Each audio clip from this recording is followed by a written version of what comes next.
Well, at 22 past the hour, you know we love lists. And we have a really good one this morning. Forbes is out with their new list of the world's most powerful people. Joining us now from Washington, Forbes editor Randall Lane. And joining us here in New York, the editor of NationalMemo.com, Joe Conason, back with us. And Harold Ford is still at the table as well. Good morning. So let's talk about the most Forbes list? powerful people in the world. I'm sure Harold made the top 5. Yes, and Joe. First of all, Randall, let's talk about the methodology. How did you guys rank the order? What defines? We have 4 different methodologies. You have spheres of power. How many different areas are they powerful in? How many people do they control?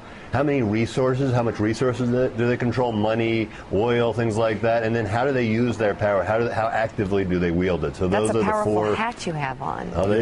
It's my fiscal cliff helmet down here in Washington. Understood. I love it. So let's go through the list.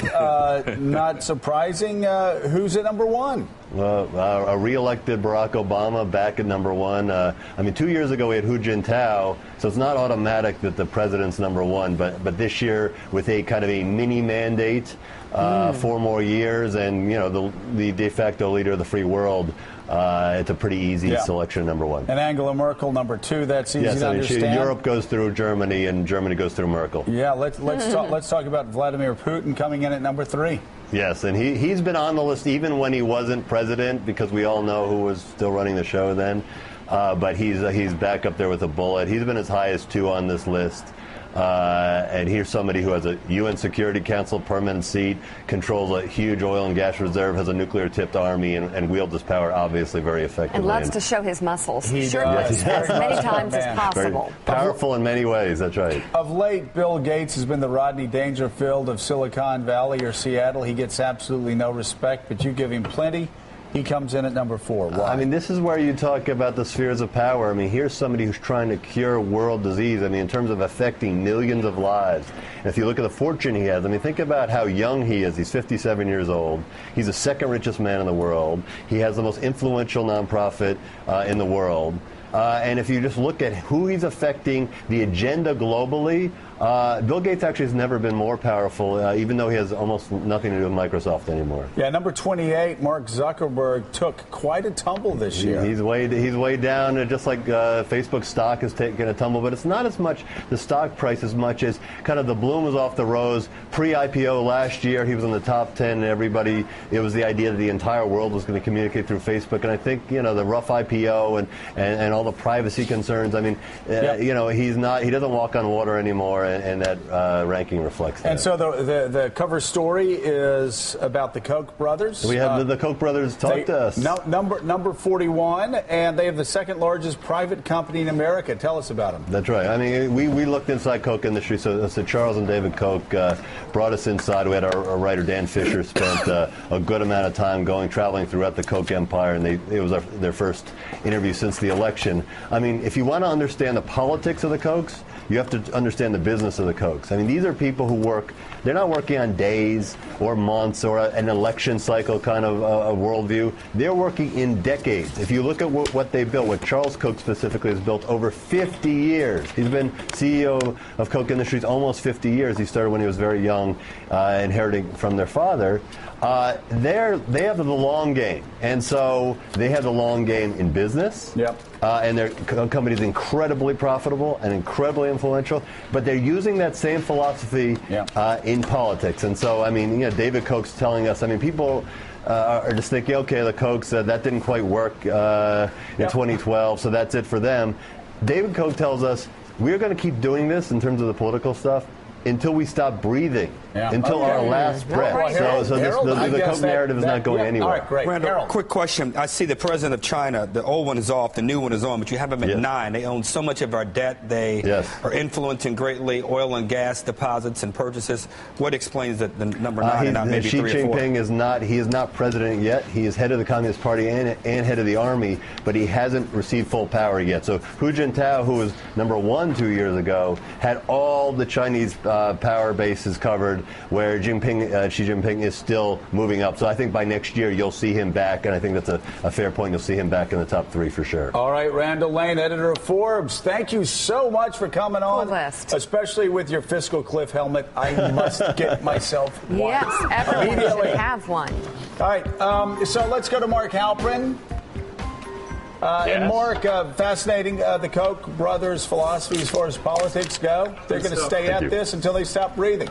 Well, there's a real debate and a real split now within that Republican donor community. The Kochs are in it for the long haul, they say, and that's one view. But there are a lot of other people who come out of this cycle pretty skeptical. Did they get a return on investment for what they did? And it's going to be interesting to see which of the presidential candidates, which of the super PACs, which ones can keep their interest and keep their faith that if they invest their millions and billions, that they're going to get a return in the next election. Joe Conason, not since the collapse of Pets.com have more unwise investments been exposed.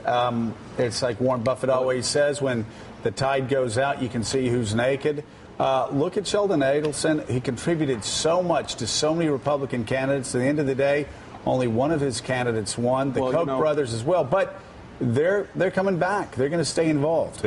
And if I were a Democrat or a Democratic leader, I'd say that's a great thing, because they are fueling a split in the Republican Party right now.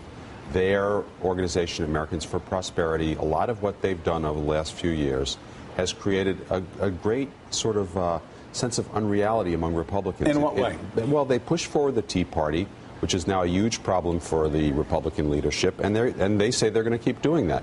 So from the Democratic point of view, that's actually a good thing. I'm not saying that everything they've done has been unsuccessful. They've supported a lot of important institutions on the right over years. But right now, also a lot of important institutions in New York as well. Lincoln Center. Well. Oh, their philanthropy has been great. Great philanthropy. But that's very separate from the political side. Right. On the political side, they are a problem for Republicans right now, because they're pushing the most radical perspective on this. They're still at war with the president. They're separate from other people in the business community. You could see yesterday when the president went to the business roundtable and got a warm reception, because people there don't want to go over the cliff. No, define radical, because when you say radical, you're not talking about radical on social issues. Is more tax cuts for the rich, the richest people like them, as opposed to raising taxes on the 2%. I mean, in other words, they are very much apart from the national consensus and from growing consensus within their own party about what has to be done to save the Republicans. But they share the philosophy of, say, Club for Growth, right? Roughly, yes, I would say. Maybe not in every detail, but that's basically where they are correct. Good philosophy to share. Let's talk about Hillary Clinton. I do like. No, we don't like it. I love it. You love it. I believe in freedom. It just makes me feel good. Freedom in the morning. Oh, very nice. You just need to have the right candidates to carry that message. Well, Hillary Clinton that actually believe that freedom works for 100% of Americans and not just 53%. I hope they stick with that. I hope they stick with that, Joe, because then a more sensible perspective is bound to grow. Look, you said yourself the polls are very bad for Republicans right now, and it's in that below 30%, 28% or less of the hardline Republican right position that the Koch brothers are basically financing, and that's where the support for that comes from. Let's agree to disagree and go on to Hillary Clinton. Yes. Something we may agree on. She says she's done with politics. She says she's done with politics. Americans say they hope not. 57% of Americans say they want her to run. Yeah, there's some skepticism about that pronouncement, even within the Clinton camp, I would say.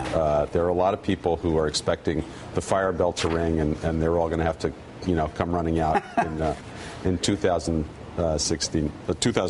2016, yes. And, it's understandable she would say that. She's done with politics for now. How is she supposed to answer it? Yeah, I mean, what's she supposed to say? Yeah, I'm running now. Nobody would ever do that. So I think people, including Secretary Clinton, are trying to figure out what the best thing is to do right now. And she will eventually make a decision. But I would say, there's a growing sense among people around her that the likelihood is greater than not that she will seriously consider running it. Mark Halperin, is there any question in Washington in Democratic circles that Hillary Clinton is a standard bearer 4 years from now?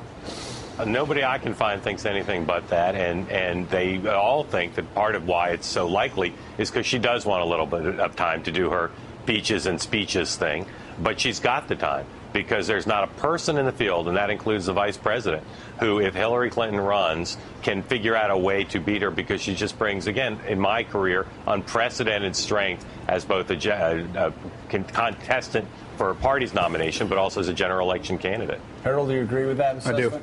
I do. As we said earlier, I think she paralyzes. I hope she runs, but I think she paralyzes the field until she makes up her mind. The fundraising, the big fundraisers won't move. The Democratic Party chairs across this country won't move, and the real political talent to work in campaigns won't move. So again, I like her, and I hope she. I think it's good for the party. Joe Conason, stay with us. When we come back, our next guest has sold more than 40 million books. Wow. And is out now with his 25th novel. Best-selling author Michael Connelly joins us next on Morning Joe.